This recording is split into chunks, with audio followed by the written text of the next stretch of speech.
서산군 부석면 쥐평리에는 부석사라고 하는 절이 있다.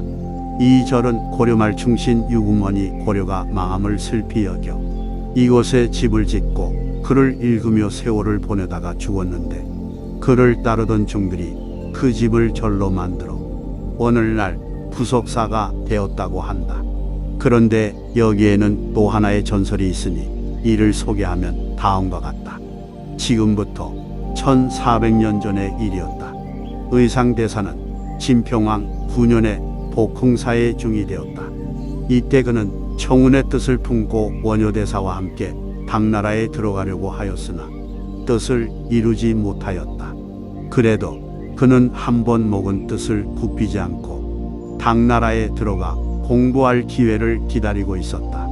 그러다가 그 뒤 무효왕 8년에 당나라에 들어가게 되었다. 그는 비록 노년기에 접어들었지만 학업에 열중할 것을 굳게 다짐하고 당나라에 들어가 종남산 지상사에 있는 지연법사의 문화생이 되었다. 그는 얼마나 열심히 공부를 하였는지 그의 이름이 당나라 안에 온통 퍼졌다. 그리하여 그는 어느 젊고 예쁜 여인으로부터 흠모의 대상이 되었다.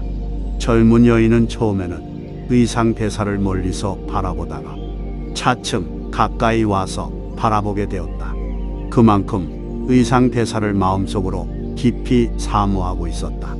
이런 줄도 모르는 의상대사는 아무렇지도 않게 공부를 마치고 문무왕 11년에 신라로 돌아오게 되었다. 이때 당나라의 젊은 여인은 대담하게 의상대사 앞에 섰다. 대사님, 저는 지금까지 계속 대사님을 사모해 왔습니다. 부디 저를 버리지 마시고 저와 결혼하여 주옵소서.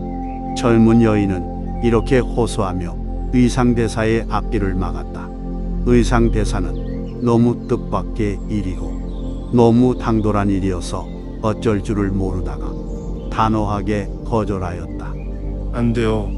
불도를 닦는 사람에게 결혼이란 불가능하니 일찍 단념하시오. 의상대사는 준엄하게 여인을 타일렀다. 그러자 젊은 여인은 더 뭐라고 말을 하지 못하고 있다가 비구니가 되었다. 그리하여 여인은 의상대사 곁을 떠나지 않고 있다가 의상대사가 마침내 배에 오르자 서슴지 않고 배에 오르려 하였다. 이를 본 의상대사는 다시 타일러 돌아가기를 권했다.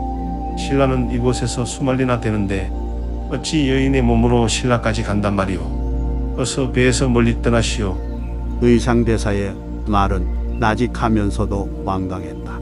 젊은 여인은 의상대사의 뜻을 짐작하고는 배에 오르려는 생각을 단념하고 바닷물로 풍덩 빠지고 말았다.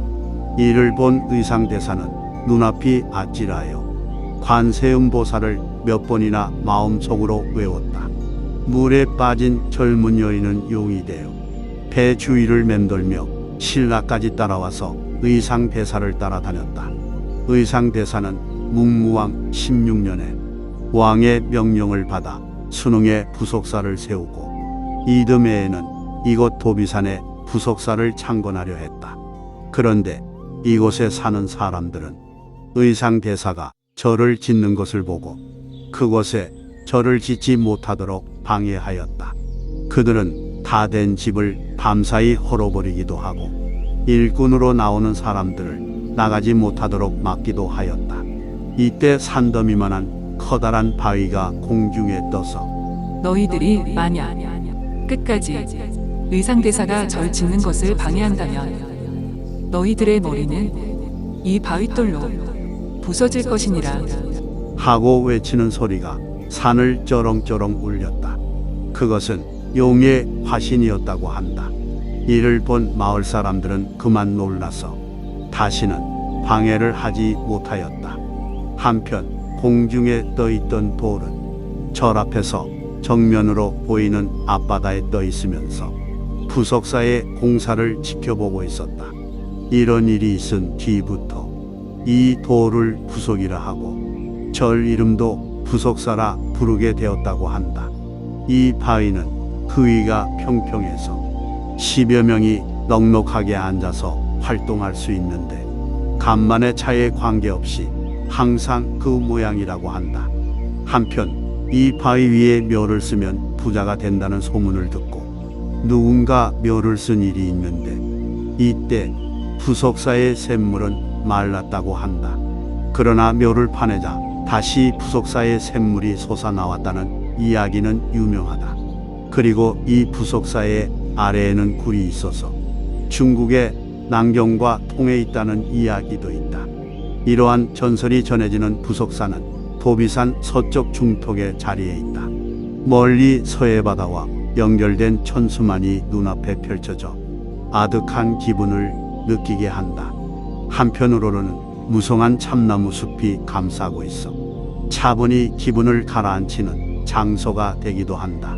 그리고 부석사 앞 천수만 근처에는 검문여라는 바위가 있다. 과거 방조제를 쌓기 전 조속에 상관없이 검은 바위는 항상 같은 모습으로 물에 떠 있었는데 물에 뜨는 바위라 하여 부석이란 이름이 생겼다. 의상대사를 사모하던 여인은 선묘낭자였는데 중국 땅에서부터 이곳까지 왔지만 물을 떠날 수 없어 물가에 머물며 멀리 부석사를 바라만 볼 수밖에 없는 애틋함이 느껴진다.